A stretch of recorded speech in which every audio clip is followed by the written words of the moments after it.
Hi, this is Jason from Horrific Nightmares, and welcome back to What's in the Bag, Jay. Now, this is the segment where I pick 6 movies from my collection that I haven't seen, write their names on a piece of paper, throw them in the bag, draw one out at random, and do a review. Coming back from last week is The Awakening, Field Freak,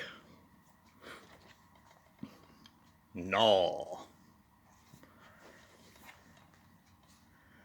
Hour of the Wolf, A Dark Path, and making his debut this week is The Body Tree. That one looks cool. All right, I'm going to give the bag a good tussle, and we're going to see what we're going to watch this week.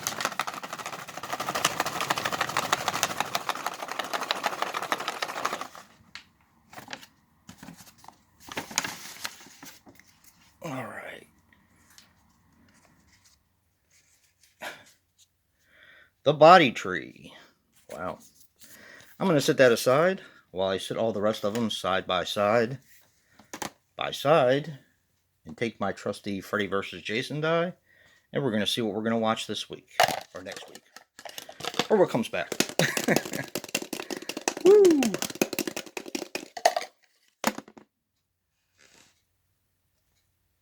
Freddy vs. Jason. They all come back next week. Yay!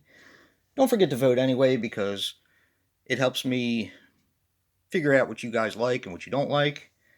But right now, I'm going to go watch The Body Tree and come back with a review later. Well, I'm back. I just watched The Body Tree, and here are my thoughts.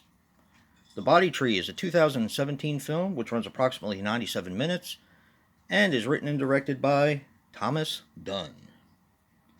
Now, he was responsible for The Ungodly and 2 documentaries, and it seemed like the documentaries were based around animals.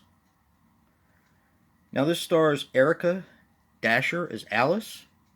She was in Dating Daisy, some TV, and some shorts. Emma Dumont as Sandra. She was actually in the new Wrong Turn movie. I knew I'd seen her before. What Lies Ahead? What Lies Ahead? Yeah. Inherent Vice and some television. And Kyle Jones as Mike. He was in Chasing Nightmares, Dylan and Zoe, and The Runner. Now, this had a worldwide gross of $71,432, and it kind of plays out like this. This movie is a slasher mixed with a little bit of supernatural. Okay. 8 people travel to Siberia in Russia in order to pay respects to their friend who had died, because that's where she was from. Now, they were originally called out there by the girl's parents. Unfortunately, they passed away when they got to Siberia because of a freak car accident, which was actually kind of weird. But when the kids get out there, they are met by their friend's brother, who is kind of like a Russian Indian in a way, and he is holding all of these spiritual things in order to bury the sister. The reason why it's called a body tree is because apparently her body was up in a tree. Now, I'd actually heard that legend from American Indians, but I can't remember, because I used to work with a guy who was an American Indian, but I don't remember what it had to do with. That's why it didn't shock me. But anyway, so they were holding all these spiritual things for the sister. They had a dinner where they were going to invoke her spirit, and everybody was going to show their love for her, and everything was going to be great. Well, apparently there was resentments between all of these friends, and instead of showing love, they showed hate. And hate brought on this demon. which can take the form of anyone. I'm going to kind of leave it there. The kids get picked off one by one, in typical slasher format.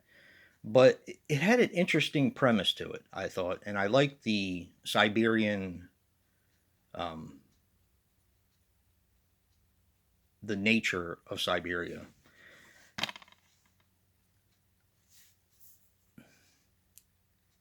One of the things that I didn't like about it, and am I going to watch this again?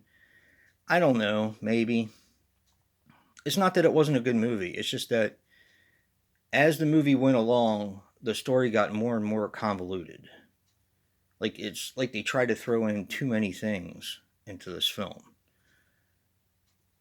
You have the slasher aspect. You have the aspect of burying the sister.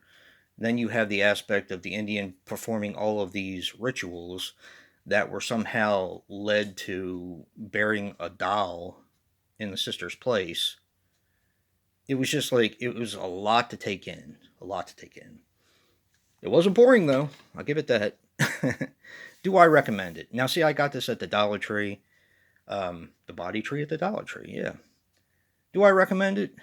Sure, why not? It's worth a one-time watch, in my opinion. I'm sure some people are going to love it because it was very ambitious. It was a very ambitious film. I just think that there was too many ideas floating around. That's just my opinion, but yeah. But I did like it all in all, so take that for what it's worth. Don't forget to vote, even though they're all coming back.